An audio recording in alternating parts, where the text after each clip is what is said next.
Howdy guys. Before we get on with today's video, I just wanted to make a brief moment to point out that the channel, the KnownAt1's channel, has officially been approved to have paid membership support here on YouTube. So if you're ever interested in supporting the channel, supporting what I do, and getting me that one step closer to doing this full time, consider joining the channel as a member. You can pledge anywhere from $2 all the way up to $50, and each tier comes with unique additional perks the more you subscribe monthly. From simply benefiting the channel to some unique homebrew once a month, completely unique videos once a week, and if you pledge the $50 tier, being part of a game DM'd by me along with the other $50 tiers. If you can't afford to subscribe at a time like this, which I completely understand, times are tough, money is tight, you can support the channel completely for free by leaving a comment, leaving a like on the video, as well as hitting that subscribe button. The more people who subscribe, like, and comment, the more YouTube just really likes it. It feeds the algorithm and they can push my videos, push them to more people, because the YouTube algorithm controls our destiny, and if we don't appeal to it, we go nowhere. Thanks so much for listening to my little ramble here, guys. I hope you really enjoy the video. The Summoner is a really cool class. Howdy. My name is KnownAt, and welcome to part 2 of my first thoughts, first impressions on the Secrets of Magic playtest that Paizo released a few days ago. From the view numbers, which I'll put up here, it seems like you guys really liked my first impressions on the Magus. Those are numbers. So let's get right into this. You guys want it, you got it. Here is my first thoughts and analysis on the new Summoner. Now, what a lot of people have actually complained about after reading the playtest is that the Summoner isn't exactly what they were hoping for. A lot of people were thinking the Summoner would be another type of spellcaster, which it is, but a spellcaster that can summon multiple things, command many different summons, and have their own personal army, but that's not what it is. I'll explain more what it is as we get into it, and this video is probably going to be really long, because the Summoner is way more complicated than the Magus. Starting off, what really kind of shocked me is that Summoners have a 10 hit point. That's the same as a fighter. This is crazy. They're also charisma-based casters, and start with, any class that starts with 2 expert proficiencies is at least decent. Expert in fortitude, expert in will, trained in perception and reflect. It's good stuff. They start with 3 skills plus intelligence, plus some additional skills determined by their Eidolon, which again I'll be getting into later. They are only trained in simple weapons and unarmored defense, so they are still a spellcaster in physical martial combat terms as well. Starting off with the entire aspect of the Summoner, this is the Summoner, is their Eidolon. You have a connection with a powerful and otherworldly entity called an Eidolon, and you can use your life force as a conduit to manifest the Eidolon into the mortal world. An Eidolon is a being formed of ephemeral essences, typically mind, life, or spirit, that needs your body and connection to this world to manifest. So similar to a sorcerer, a summoner can also access all 4 spell lists depending on their Eidolon. And their Eidolon can really be almost anything, from an angel to a dragon to a giant beast to a bunch of different things. Even a phantom for the occult spell list. And those are just examples. They spell out in this long list of Eidolon explanation that you can make your Eidolon anything you want. You use these as a base, maybe if your creature, your Eidolon, is somewhat angelic, use the angel stat block and use divine spells. These are simply things to base it off of. So if you want your primal summoner to have a giant snake with long claws, you could totally do that. I think the old iconic, I'll put a picture up here, the old iconic for the summoner was like a gnome, I think, with like a cockatrice looking dragon snake thing, I think. It looked really, really cool. So both you and your Eidolon do have a visible, glowing magic sigil on your bodies, and it cannot be obscured no matter what. It shines through magic, it shines through clothing. So if you're in the middle of town and you have your Eidolon on, you have a giant Iron Man chest light beaming out that everyone can see on both you and your Eidolon. And it's kind of cool. They do say here, it makes it very apparent that you and the Eidolon have some kind of connection, even if they don't know what a summoner is. So they can still see, you both have the same shining light. There's something about you two. And as we'll see later, it becomes easier and easier for the enemies to figure out that you're controlling the Eidolon the more they interact with it. This is where it really starts. I'm going to read this verbatim just to make sure you guys get all the information. Your Eidolon is no mere minion. The two of you share the same life force and work together as equals. You and your Eidolon share your actions, share your hit points, and very important, share your multiple attack penalty. Each round, you can use any of your actions and reaction for yourself or your Eidolon. Damage taken by you or the Eidolon reduces your hit points, while healing either you or your Eidolon restores your hit points. If you or your Eidolon is affected by anything that would change your action, such as the stunned or slowed condition, it affects both of you. But if you're both affected by the condition, you're both only affected by the most severe. The way it explains it here is that if you are slowed 1 and your Eidolon is slowed 2, you're basically both slowed 2. You wouldn't lose 2 actions from the slowed 2 and 1 action from the slowed 1. You would only lose 2 actions from the slowed 2 because it is the more severe effect. And all summoners gain the Manifest Eidolon 3-action activity, which allows them to just pop their Eidolon into any adjacent open space next to them. So this is definitely a reason you would want to, at least while exploring, keep your Eidolon already out, because if you get caught in combat and have not summoned your Eidolon, your first turn is basically, I summon my Eidolon! Now I'll wait until next round. So even though the Eidolon is not summoned or a minion, they must remain within 100 feet of you at all times and cannot go beyond that limit willingly. If they are forced beyond that distance, so if they're about 100 feet away and something shoves them out of that range, they instantly vanish. This is a seriously scary part of summoners. They also disappear if you are knocked unconscious. What's really cool, what I do like about this is the Eidolon isn't just something you control. It's not just a weapon of a monster. It has its own thoughts and ideas, but it works in tandem with you. You and it both have your best intentions at heart. Because of that, at level 1, you can telepathically communicate with your Eidolon at all times.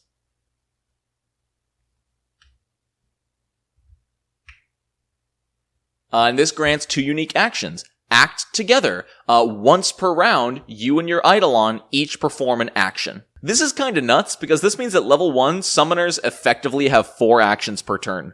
Once per round, the summoner and their Eidolon can both take different actions, and then the other 2 actions can be used individually. But they are still shared. What this means is neither you or the Eidolon can take 4 actions in a turn, but one of you can take 3 actions and one of you can take 1, or you can each take 2 actions. I can see some really cool jank coming out of this. If you take like the fighter archetype, get a really powerful weapon, flank someone with your... Well, I guess not, because you share the same multiple attack penalty. There's probably some cool builds here where you buff your Eidolon. There's probably some really cool stuff you can do where, as the summoner, especially if you take the Divine Spell list or Primal, you take some specific spells like, say, Magic Fang, and just buff up your Eidolon with your Act Together action, and just, you can do so much. The action, giving anybody an additional action on their turn is huge. Think about it this way. The level 20 fighter feat allows them to gain 1 extra action per round to stride or strike. Summoners kinda get this at level 1. That's gross. Share Senses is very similar to the Beastmaster feat. I'm not going to be putting all these up on here because I'm trying to get these videos out pretty quickly so you guys can just know my thoughts. But there's a Beastmaster feat that allows you to see through your animal companion. And again, this is basically that at level 1, and you get the full version of it. You can just see through your Eidolon's body for up to 1 minute. Now, granted, The Eidolon is restricted to 100 feet away. So if your Eidolon can be nondescript or is good at stealth, you can use that to look around corners and whatnot. But it is important to note that, yeah, that 100-foot range is definitely limiting. This is another confusing part. So again, I'm going to read it out just word by word, just so you guys get the same information I do. While your Eidolon can't wear or use magic items, except for companion items that specifically mention that they work for Eidolons, their connection to you means they benefit from certain items once you invest in those items. Your Eidolon gains item bonuses to perception and skills from any magic items you've invested in, as well as the benefits of the potency and resilient runes on your armor or the item bonuses of any bracers of armor you've invested. This basically means if you have magic armor, your Eidolon's armor class goes up too. Suck it, animal companions. Your Eidolon benefits from the potency, striking, and property runes on hand wraps of mighty blows. And if you don't have hand wraps of mighty blows, you can invest a single magic weapon to share the benefits of those runes with your Eidolon, even though you normally can't invest a magic weapon. So if you have a +1 striking longbow, if you're a summoner, you can invest in that longbow, and now your your Eidolon has become +1 striking with their attacks. That is nasty stuff. So their spellcasting, like I said in the previous video, works the same as the Magus, but this time we actually get an explanation. As you increase in level, I'll actually scroll down so you can see, it's not on this page. I'll scroll down real quick. Was it back up? Might be back up. There it is. Okay. So you can see here they grow just like a Magus in that every time they gain a new level of spells, they lose their lowest level. So you'll never have access to more than 2 levels of spells at any given time, and cantrips. So, the way it works is as you increase in level as a summoner, the magical link with your Eidolon grants you additional, more powerful spell slots. Your total number of spell slots and the highest level of spells you can cast, blah, blah, blah.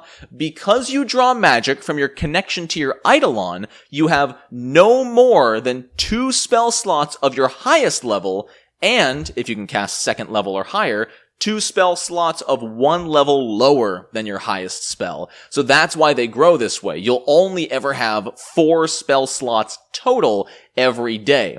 2 at your highest and 2 at 1 level lower than that. Just like Maguses, they can still heighten however they want, and cantrips are cantrips. They start with 2 first level spells and 5 cantrips, chosen from the tradition of your Eidolon.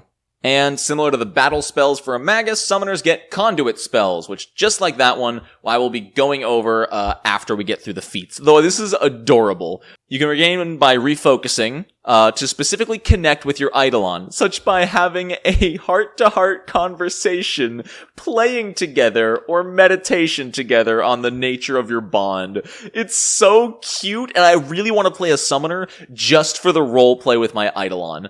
That's really the main reason I want to play it. They have some cool opportunities, but good lord, the next character I'm playing is a summoner, provided my GM lets me play from the playtest. They get the Evolution Surge Conduit at level 1, and again, like a lot of these focus spellcasters, they do also have cantrips, conduit cantrips, which we start with Boost Eidolon. Let's see, skill feats at 2nd level, summoner feats at 2nd level. Again, so both of these are spellcasters, so they don't get a feat at 1st level. They do not get a feat until they are level 2. What is interesting is as they level up, their expertise and their Eidolon's expertise I should be saying proficiency so people know what I'm talking about. Your proficiency scales separately. At 3rd level, your Eidolon's becomes expert in unarmored defense, which is crazy. Let me just check real quick, because I think, even a monk doesn't get expert until like 7th level? Oh, never mind. Okay, monks begin expert in unarmed defense. Never mind, I'm stupid. Ignore me, I'm never right about anything. But still, 3rd level to get expert in unarmored is really, really good for your Eidolon. General feat, shared vigilance, you both go up to expert perception at level 3. Solid. Signature spells, just like a sorcerer or a bard, which means you can cast this spell at any level, which... Oh, never mind. Sorry, not like that. This is kind of strange that they would even make this a feature. Similar to a wizard who can heighten a spell to any level when they prepare it, I guess summoners are spontaneous casters, because all of your spells can be heightened to any level, which, yeah, I guess that's I guess maybe this means they're a spontaneous caster with signature spells. I don't know if it says spontaneous spellcasting. Okay, yeah, they are spontaneous spellcasters, because you can just cast a first level spell. Any spell you know, you can cast pretty. So that's cool. They're a spontaneous caster with all of their spells being signature spells. I'm sure the Magus probably had this too. That's just so they can cast any spell they want. Even as they lose spell slots, they can still heighten those spells for free. Really cool. Skill increases, ability boost, ancestry feat. At 5th level, your Eidolon becomes an expert in unarmed strikes. Really, really good. Eidolon Symbiosis. I'll be going over this more later, but at 7th level, and then again at 17th level, your Eidolon gains new abilities depending on the Eidolon. Like I said, this is going to be a long video because I'm going to be going over the 4 Eidolons they have in the base rules here, all of their different abilities. There's going to be a lot here, so strap in. 7th level Eidolon Weapon Specialization. They start dealing bonus damage with weapons depending on their proficiency. Even though they don't have weapons, I guess unarmed attacks is more accurate. Shared Reflexes. Both you and your Eidolon increases reflex saves to expert. Expert Spellcaster. You finally become an expert with simple weapons at level 11. Twin Juggernaut. You both increase your fortitude saves to master and automatically crit succeed fortitude saves. Really good stuff here. Defensive Robes. Your unarmored defense increases to expert, and that's at level 13. So we can definitely see the summoner themselves, even though they have really high hit points, are very squishy themselves. Only at level 13 do they get expert in unarmored defense and just nothing with any kind of armor. So if the enemies are smart enough to ignore the Eidolon and go for the summoner, they might be able to drop them pretty quick. At 13th level, your Eidolon becomes a master with unarmed strikes. At 13th level, you get weapon specialization. Not amazing for your summoner, but, if you ever throw with a sling. Level 15, your Eidolon gets greater weapon specialization, which doubles all of that bonus damage, which is kind of gross. I guess, yeah, other martial classes get it too, but that's a bunch of bonus damage, so really, really strong stuff. The Eidolon is a real force to be reckoned with, which is the point of the class. Shared Resolve, similar to Twin Juggernaut, both of your will saves go up to master, and you automatically crit succeed any will save that you succeed. Solid. Transcendence grants them the final ability they get at level 17. Level 19, your Eidolon becomes a master of unarmored defense, and you become a master spellcaster. Alright, let's get into the good stuff here. It's time to talk Eidolons. There's a lot of information here. This just goes over that there are Eidolons for all traditions of magic. There are arcane Eidolons that are often dragons, constructs. Oh man, I want a golem as my Eidolon. Oh, there's such cool stuff here. Amalgams. Divine are often psychopomps, angels. Even a demon would be a divine Eidolon. That's cool. Occult Eidolons are very interesting to think about. They're more ectoplasmic consistency than divine Eidolons.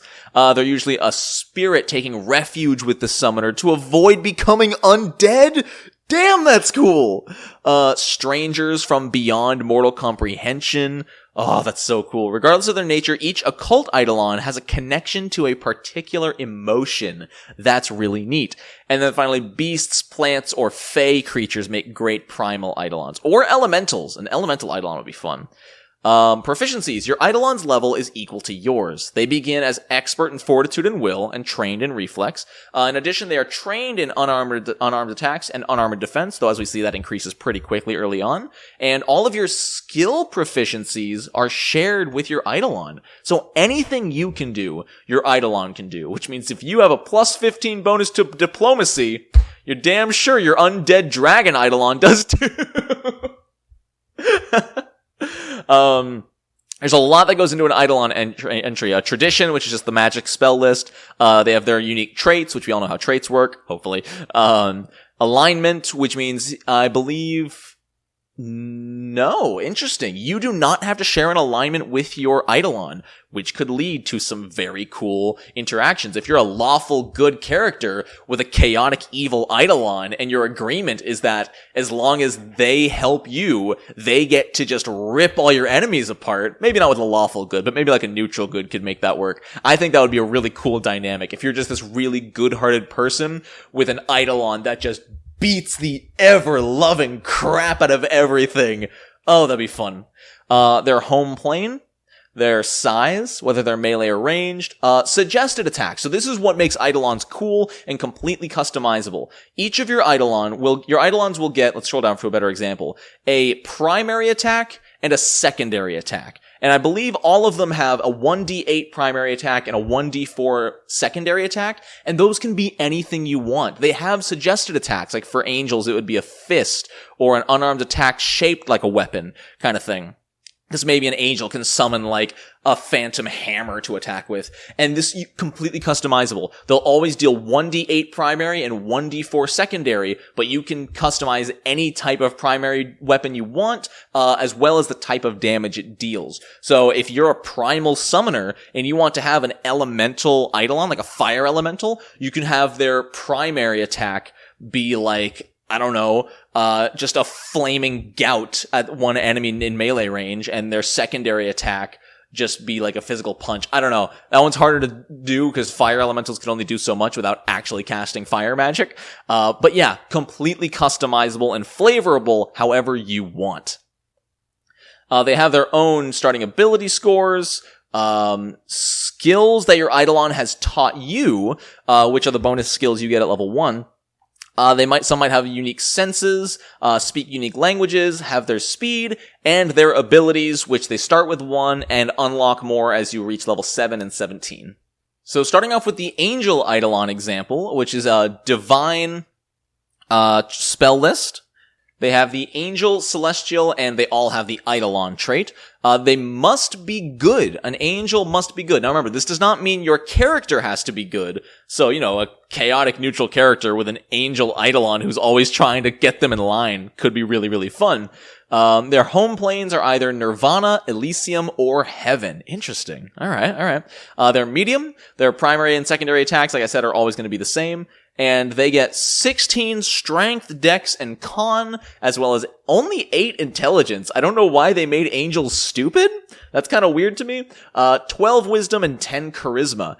You gain train proficiency in diplomacy and religion. They have dark vision. They speak celestial and can move up to 25 feet. Their starting ability is Hallowed Strikes, which means all of the Eidolon's unarmed attacks deal an extra 1 good damage. However, this good damage does only harm evil creatures. Additionally, the angel can make non-lethal attacks with no penalty, which is really, really cool. At level 7, it gets Traveler's Aura, a powerful aura that protects creatures as they travel. This aura has the Abjuration Aura and Divine traits. Your Eidolon and their allies within a 20-foot emanation are protected from severe heat and cold, and your Eidolon is never flat-footed to creatures inside the aura that are lower level than them. That's really, really neat. So, that's just constant, right? Yeah, this has nothing. I even looked at the Astral Deva that it points out to, and there's nothing about this that this does not need to be activated. It can probably be disabled. But yeah, as long as you are near the Eidolon, you cannot be affected by severe heat or cold. And that includes other planes. It specifically says, you can actually show you right here on the Astral Deva, creatures in the Astral Deva's aura are protected from ambient environmental damage from any plane. That means at level 7, if you have a summoner with an angel Eidolon, you can go to the plane of fire and walk around totally fine as long as you're within 20 feet of the Eidolon. I like that. When the Eidolon reach level 7, not until 17. Okay, when you gain the Eidolon Transcendence at level 17, this aura evolves to the full benefits of an Astral Deva's, protecting you from any plane. Okay, gotcha. So sorry, that's not until level 17. Could be cool at level 7, but still. And then at level 17, along with upgrading Traveler's Aura, they get Angelic Mercy. Your Eidolon's angelic powers allows them to assuage a variety of ailments, just like most other powerful angels. Your Eidolon can cast 9th level, remove curse, remove disease, remove fear, and remove paralysis once per day each? Damn! That's really good. I mean, again, it's level 17, but at that level, those kind of things, curses, disease, those can get really common at that level. That's power, dude. Alright, so the Angel Eidolon is definitely, clearly supposed to be a support. No doubt in my mind there. Its damage is still fine, but pretty much all of these, aside from the little bit of extra damage against evil targets, are entirely supportive. Let's check out the Beast Eidolon, which is a manifestation of the life force of nature in the form of a powerful magical beast that often has animal features, possibly from multiple species of animals. Whether you've learned the way to connect with the world's life force via a specific philosophy or practice, or formed your own unique bond independent of any tradition, your link to your Eidolon allows you both to grow in power and influence to keep your home safe from those who would despoil it. So you use the primal spell list like a druid. It has the beast trait, and its home plane is the material plane. So this one isn't even like coming from another plane. Wherever this thing lives normally, you just poof it out of existence and it appears next to you. That's kind of funny. So it's like not even a fake beast. It's just an actual giant animal that works with you, almost like an animal companion that you can magically despawn and summon to your side. That's really neat. I like to imagine at some point you manifest Eidolon and your giant bear just has a salmon squirming in its mouth and it's just like, really? I was eating dinner. It is size medium, primary 1d8, secondary 1d4, suggests claws, jaws, fangs, and horns. Again, you can do with this what you will. I'm sure if you talk to your GM and you want to have like a cinder wolf as a beast, you could probably have a jaws deal fire damage instead of piercing damage. But again, ask your GM, work with that. This is still a playtest. Exact same stats as the Angel, interestingly enough. I guess the intelligence makes more sense on the Angel. I kind of expected a boost to strength or constitution for this one, not gonna lie.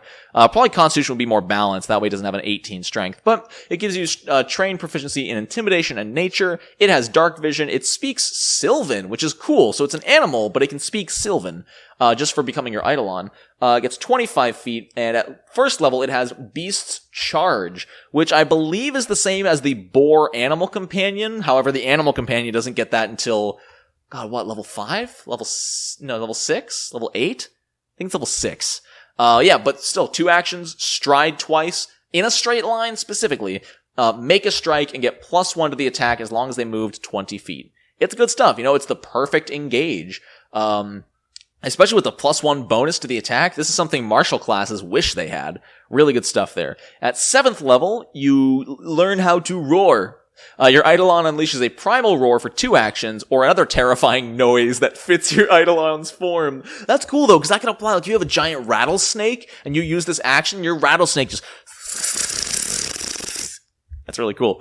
Attempts intimidate checks to demoralize every foe that can hear them within 30 feet. At 7th level, an AoE demoralize? Really good. And since you're a charisma caster and they share your skill proficiencies, I guess they don't share your stat bonuses, but you're still probably an expert in intimidation at that point.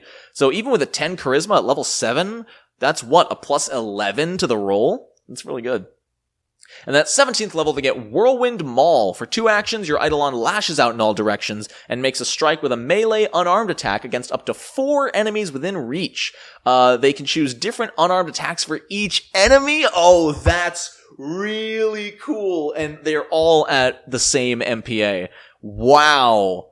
Holy cow. So, that's cool. So if you have, you know, a horse, I guess bad example. I'm thinking of something, if you have something with an arms attack and a legs attack and it just spins in place, you can attack with arms or legs, even though they'd both be bludgeoning. Or if you just get super creative and your GM allows it, let's say you have like a gorilla with like a normal arm and a flaming arm, then with Whirlwind Maul, you could like choose to hit them with the bludgeoning fist or the fire fist, which is just a cool idea. And now I want an elemental gorilla. Somebody make that for me, please. Moving on to the occult Devotion Phantom Eidolon, a lost soul unable to escape the mortal world due to a strong sense of duty, an undying devotion, or a need to complete an important task. Most Phantom Eidolons are humanoid with a spectral or ectoplasmic appearance, though some take far stranger forms. So again, you can get super creative with this. Your link with your Eidolon prevents them from succumbing to corruption and undeath, and together you'll grow in strength and fulfill your phantom's devotion. Oh, that's cute. So you get the occult spell list like a bard. They have the ethereal and phantom traits, and their home plane is the ethereal plane. They are medium, same damage. They recommend fists, tendrils, or unarmed attacks shaped like a weapon, which I love.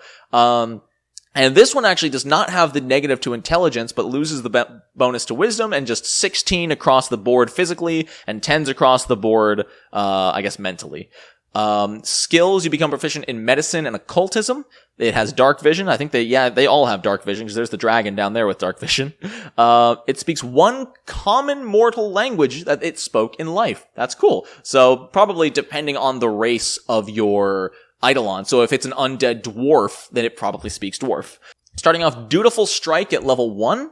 As a reaction, if a foe within 15 feet of you hits you with a strike and deals damage, hits you. I think that means you specifically, because I know you and your Eidolon count as like the same thing, but I think this specifically refers to you, the summoner, because your Eidolon instinctively flashes with ectoplasmic energy, allowing them to make a melee attack against a foe who dares to harm you. Your Eidolon makes a strike with a melee unarmed attack against the triggering foe, even if that foe isn't within your Eidolon's reach.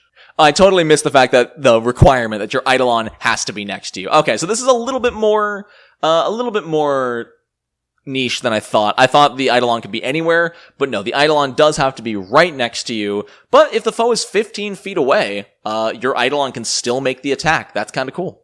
Level 7, they get Steadfast Devotion. The Eidolon's dedication makes it extremely challenging to your foes to bend their mind. Your Eidolon gains a +2 bonus to all saving throws against mental effects, and they auto-succeed crit succeed successes. Nice. If you have the Shared Resolve class feature and your Eidolon rolls a critical wow.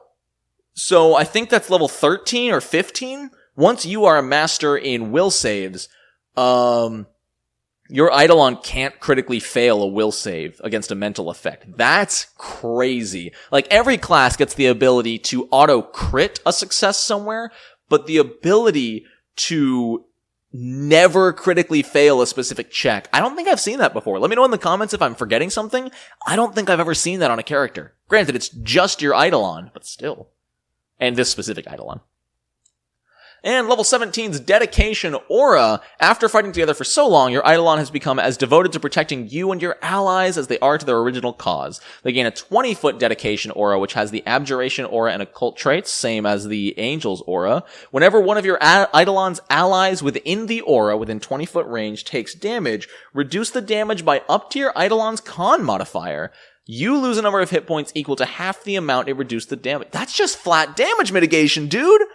Every round, just holy crap. I mean, even at level 17, it might have, what, a +5, maybe a +6. So it's not huge, but that's not a reaction. That's nothing. That is, as long as your allies stay close to your Eidolon, they take 6 less damage, and you take 3 damage. That's really good. Also, hopefully you can't hear it. It's billowing rain out there, so apologies if you can hear that. Moving on to the final example Eidolon. I'm going to speed this up because we've already been here for over half an hour. We haven't even gotten to the feats. It's going to be my longest video ever. Dragon Eidolon, Arcane Spell List, has the Astral, Dragon, and an Elemental trait, depending on the element you chose for the dragon. 1d8, 1d4, claws, jaws, horn, tail, wing. Same stats as the Occult Eidolon. You become trained in Arcana and Intimidation. It has Dark Vision, it speaks Draconic, it moves 25 feet, and naturally, their starting ability is the Breath Weapon, which is a either 30-foot cone or 60-foot line of 1d6 damage. And it scales just like a cantrip. So at 3rd level, 2d6. 5th level, 3d6. And just like a normal dragon, they can only use it every 1d4 rounds. It does go on cooldown. But just having this at your disposal at level 3 to deal 2d6 in a 60-foot line, that's really strong. Level 7's Draconic Frenzy is pretty damn good. Level 7's Draconic Frenzy is pretty good. It's not amazing, it's just more decent action economy. For 2 actions, you strike twice. Once with your primary and twice with your secondary. If any of the attacks critical, you do instantly get the Eidolon's Breath Weapon back, but they don't share a multiple attack penalty. So if you're attacking 3 times, your first one's normal, your secondary is probably going to be agile, so it's probably going to be at normal, -4, -8. So the chance of critting with anything besides the primary is pretty low, but always possible. And level 17, Worm's Breath. As a free action every 10 minutes, you get to use a meta magic effect on your breath weapon. If your Eidolon's next action is to use breath weapon, both the damage and area of the breath weapon are doubled. Holy crap. So this is level 17. So it's hitting for 9d6 damage. So that, if you have the cone, a 30-foot cone, that becomes 18d6 elemental damage in a 60-foot cone or a 120-foot line. It's not like the most damage I've ever seen, but the fact this is in an area. If you hit 3 enemies with this, that's 54d6 damage! Oh, that's cool. Oh, I really like that. That's a ton of fun. The dragon is... I'm a big fan. Big fan. Moving on to the summoner feats. Let's really pick this up. Dual studies. Choose 2 different skills. Your Eidolon becomes trained in one of those, and you become trained in the other one. Interesting. And then at 7th level, you automatically become an expert in those skills. That's okay. It lets you diversify you and your Eidolon a little bit, because otherwise you share the exact same skills. So if you want him to be really good at climbing and you can be really good at, then you can. Sensory evolution. Your Eidolon either gains low light and dark vision or gains scent with a range of 30 feet. Meh. Synthesis is the single coolest summoner feat, and anyone who doesn't take it is a loser. I'm kidding. But seriously, you're a loser. Effectively, synthesis, when you manifest Eidolon, instead of spawning it next to you, you become your Eidolon. You grow and shape into your Eidolon, and you, the summoner, are no longer on the field. Because of this, you, the summoner, cannot cast spells, cannot act, or take any actions, and only your Eidolon can take actions. What this does mean, and technically makes this a worse way to play, is the act together ability doesn't work anymore. Because you, the summoner, are not there, you, the summoner, cannot take an action, so act together does nothing. What is nice about this is that because you and your Eidolon are always technically in the same place, it doesn't have a range limit anymore. That 100-foot tether doesn't exist anymore because you're always next to each other. And if your Eidolon ever hits 0 hit points, it vanishes and your unconscious body just drops to the floor. Now, this is optional. It does say you can manifest your Eidolon using your own body. So you still can optionally summon them normally. So there are benefits to both. So, it's not a bad thing to take this feat because it just gives you a new playstyle, which might be more worth it. Unfetter Eidolon is a conduit spell, which we will be going over later. Reinforce Eidolon is a conduit cantrip, which we will be going over later. Distracting Summon spell. Now, this is the kind of synergy people were hoping for with the summoner, but not quite what they were looking for. Effectively, if you summon a creature right next to an opponent that your Eidolon is also adjacent to, your summoning actually distracts the opponent just long enough that your Eidolon gets a free strike against them. So that's pretty cool. It adds an attack on top of all of your summon spells. So you would summon a construct right next to an enemy that is also adjacent to your Eidolon makes an attack, and then because you summoned, your summoned creature instantly gets to act. Really I say this once every video, I swear. Great action economy. Also, it doesn't even matter if they're flanking. The foe is flat-footed to the Eidolon's strike. So if there ever happens to be an Eidolon that gets sneak attack bonuses, that could be really good. Magical Evolution allows your Eidolon to cast any 2 cantrips from your tradition. They use your spell DC and spell attack modifier, so great way to expand your repertoire, great way to give your Eidolon more abilities, good combination with the synthesis feat, so you can still cast some magic while embodying your Eidolon. Alacritus Evolution, your Eidolon gets 10-foot move speed bonus. Amphibious Evolution, your Eidolon can breathe underwater, does not take a -2 penalty to making bludgeoning or slashing attacks, and either gains a swim speed equal to their land speed, or a land speed equal to their swim speed. Or 25 feet, whichever's less.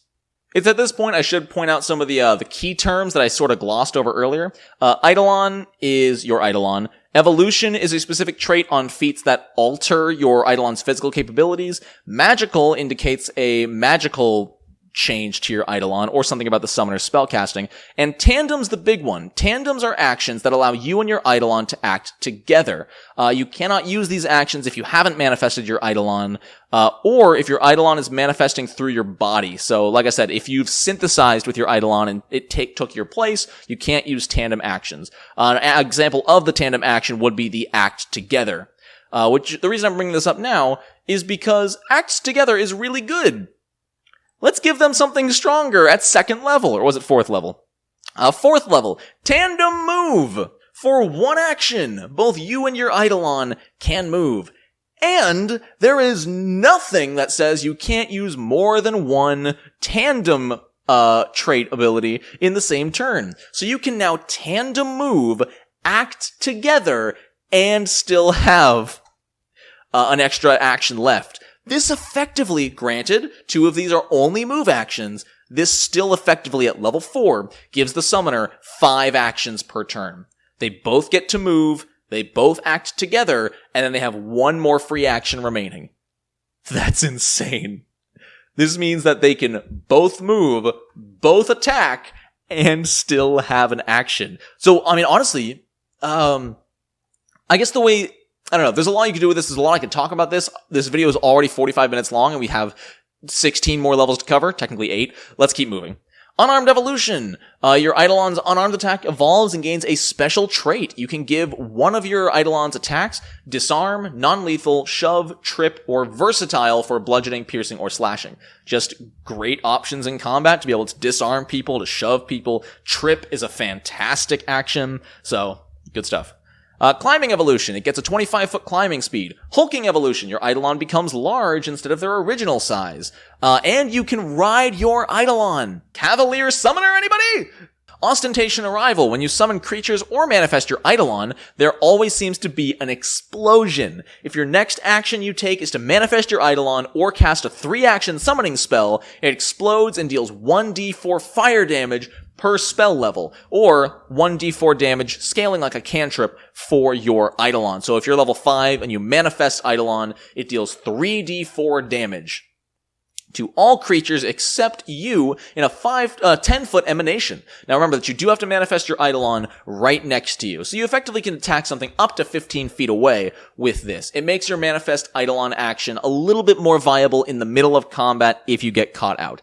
Also, I should definitely read up on riding independent creatures. If a creature tries to ride your Eidolon, both you and the riding creature each only regain 2 actions at the start of your turns, as both the Eidolon and the riding creatures interfere with one another's actions. If you have the Hulking Evolution feat, you can ride on your Eidolon without this drawback. So, important to note. Summoner's Shield Evolution. Your Eidolon uses their manifested form to protect you when you're nearby. After your Eidolon uses this action, you gain a +2 bonus to armor class until the beginning of your next turn. Effectively, your Eidolon can raise shield for you. I really don't know why they didn't give this the tandem trait, because it has no effect if you're not separately present, such as when using synthesis. So if you're not together, it doesn't do anything. This bonus applies only as long as you're in your Eidolon's reach. So unless they have something with the reach trait, they do have to be adjacent to you.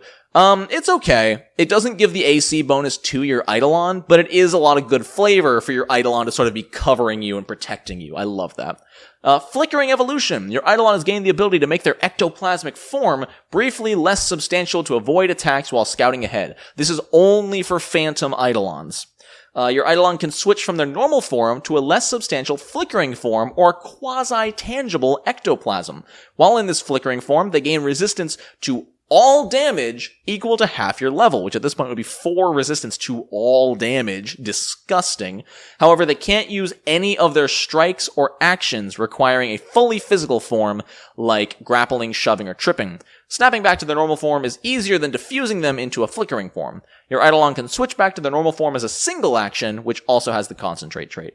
So it's kinda cool. This is actually amazing combined with magical evolution. Because this means you could flicker your phantom into its flickering form and just have it start shooting off magic with permanent resistance to all damage. Not even all physical damage. This resistance to all damage except force and negative. That's gross, dude. Like, That's gross! I love it! Only for Eidolon, Phantoms, and it's a 3-action activity, so it's a little tough, but I like that idea, this sort of mid-range caster Eidolon that just shoots out cantrips. That would be really fun. For only if you have... Oh, and then also great synergy with greater magical evolution. Your Eidolon further evolves to gain more powerful magic. Choose a 2nd level spell and a 1st level spell, and your Eidolon can cast them each once per day as innate spells. At every even level after you take this feat, your Eidolon can swap one of these innate spells for a new one 2 or more levels lower than your highest level spell slot. That's really good. I mean, you take this at 8th level and you can cast 4th level spells. Okay, so once you hit 10th level, your Eidolon can cast 3rd level. Again, really good synergy with the Flickering Evolution if you just make your Eidolon another spellcaster. This also, for a class that normally only has 4 spell slots, gaining effectively 2 more spell slots, really good. Ranged Evolution, in my opinion, is a fantastic one. Your Eidolon develops a 30-foot 1d6 magical ranged attack. It still counts as unarmed, too, so all their proficiency goes up with it, too. You choose if it is an acid, bludgeoning, cold, electric, fire, negative, piercing, positive, or slashing attack, and if your Eidolon is a celestial, fiend, or monitor with an alignment other than true neutral, you can choose their alignment as a damage source as well. So an angel could have good damage, or a demon could have evil damage. Level 10, you get the Boost Eidolon. You already have Boost Eidolon. This improves Boost Eidolon. In addition to targeting your Eidolon, it also targets any summoned creatures. We will talk about Boost Eidolon in just a minute or two, probably more like 10, but that just makes one of your focus spells better. Protective Bond, as a reaction, you call upon the power of your bond to protect you both from harm. If you or your Eidolon would take different amounts of damage from an area of effect, like a fireball, you both take the lower amount of damage instead of the greater. So normally, like any condition, if your Eidolon gets hit for 20 damage and you get hit for 16, normally you'd both take 20. But with this reaction, you can both take 16 instead. Pretty good. For 1 action, Transpose, you switch places with your Eidolon. Amazing for positioning. If your Eidolon just finished someone off and you're getting hammered by an enemy, 1 action, swap with each other. I just punched you in the face. I'm so sorry. Level 12, Conduit Focus. If you recover focus, you can recover a focus point. Level 12, Conduit Focus. If you've spent at least 2 focus points since you last refocused, recover 2 focus points instead of 1. Summoner's Call. As a reaction, if you or your Eidolon takes damage and your Eidolon is more than 5 feet away from you, you can quickly call your Eidolon to your side, teleporting to you from however far away they were. Transmogrify. Each day during your daily preparations, choose 1 evolution feat of 6th level or lower, and your Eidolon gains that feat until your next daily preparations. Really cool. It's similar to any of those feats that allow you to swap out feats. This one just lets you pick any of the... So the options for that are Climbing Evolution, Hulking Evolution, Summoner Shield, Unarmed, Amphibious, Alacritus, Magical. So you can just some days have magic. That's really good. That's really cool. Even Sensory. That feat has a lot of options, I'll be honest. Level 14, Resilient Evolution. Your Eidolon grows a tougher hide, manifests armor, or otherwise becomes particularly resilient against physical attacks. They gain resistance to physical damage equal to their con modifier. Damn, that's probably about 5 physical resistance just permanently. That's really, really good. And if you combine that with Flickering Evolution, how does that work? I mean, it just says they gain resistance to physical damage equal to their Constitution modifier, and this is they gain resistance to all damage. I think those would add together, because it just says they are gaining resistance, not a resistance, but that much resistance. So if they're level 14, they're getting 7 from Flickering Evolution, and then another 5 from Resilient Evolution, that's 12 physical resistance. Granted, 14th level. Still gross. Spellguard Revolution, they get +1 status bonus against all saving throws from magic. Towering Evolution, you make your Eidolon huge and gives them a 10-foot reach to all of their attacks. Really cool stuff. Level 16, you can sustain a spell as a free action, like a lot of spellcasters. Winged Evolution, your Eidolon can fly up to their speed. Conduit Wellspring, just an upgraded Conduit focus.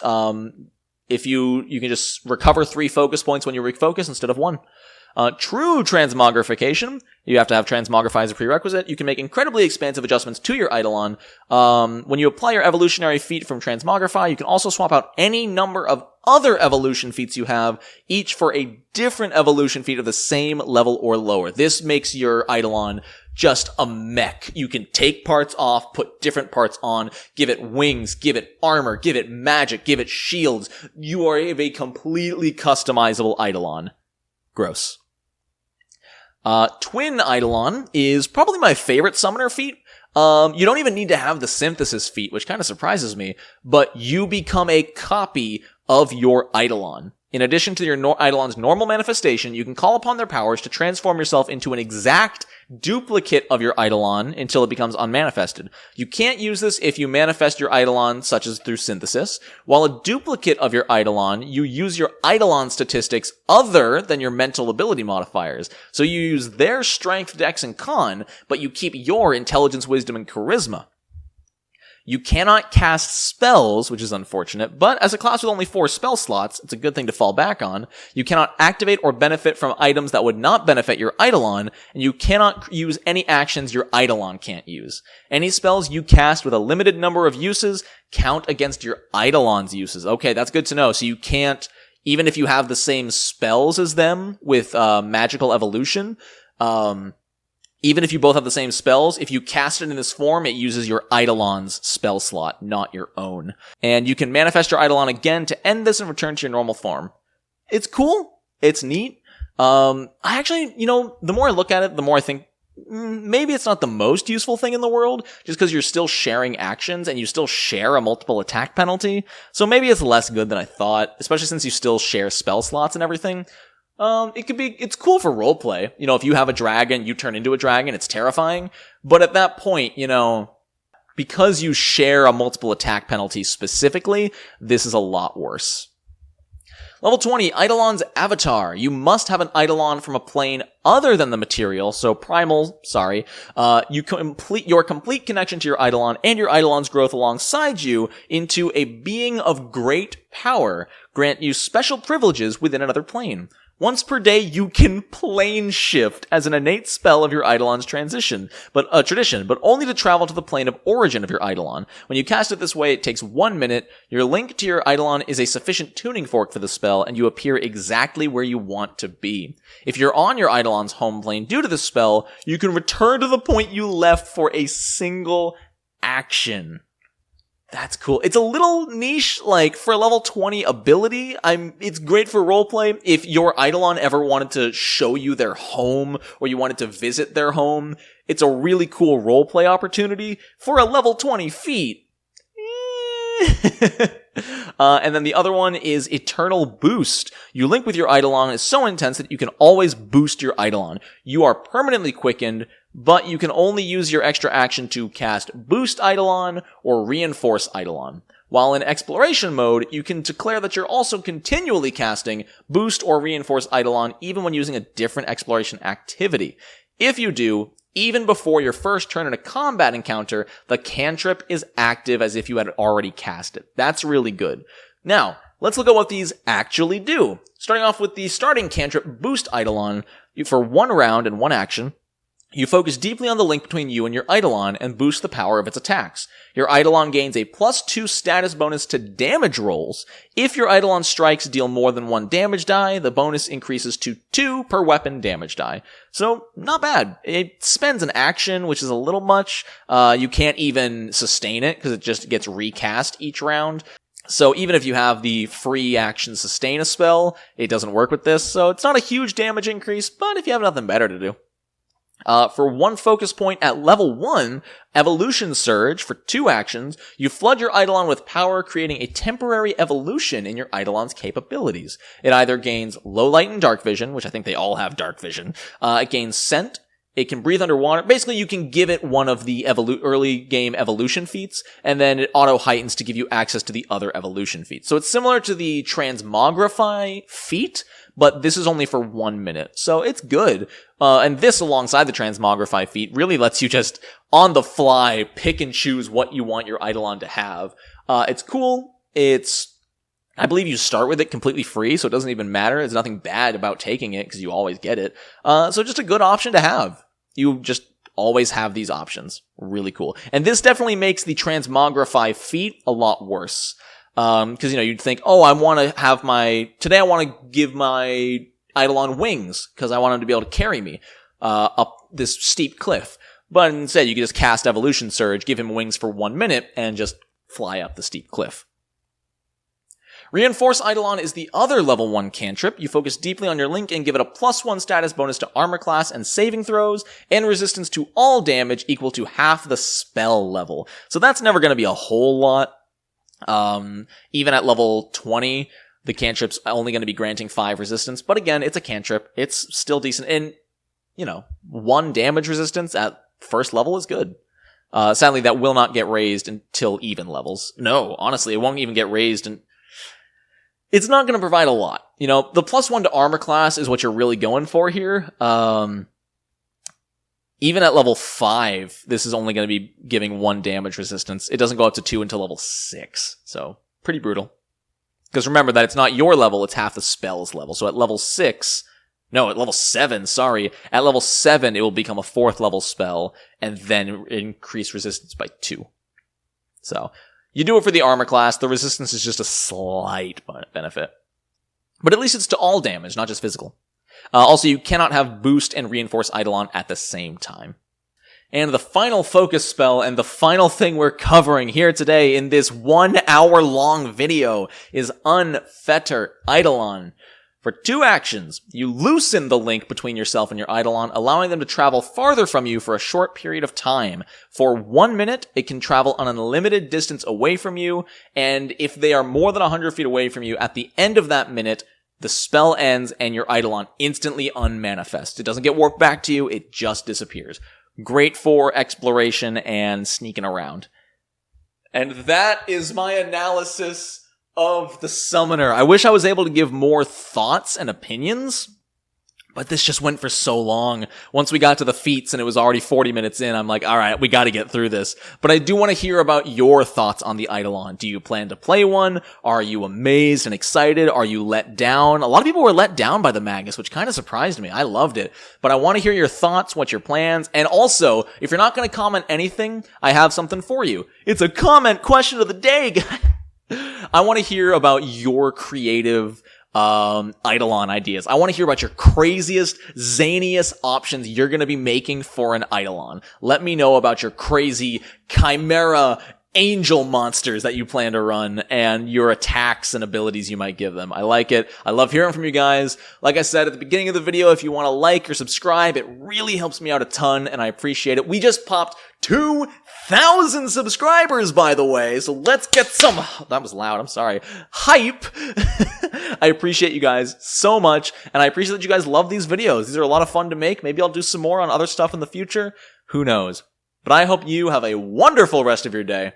And until next time, no nat ones.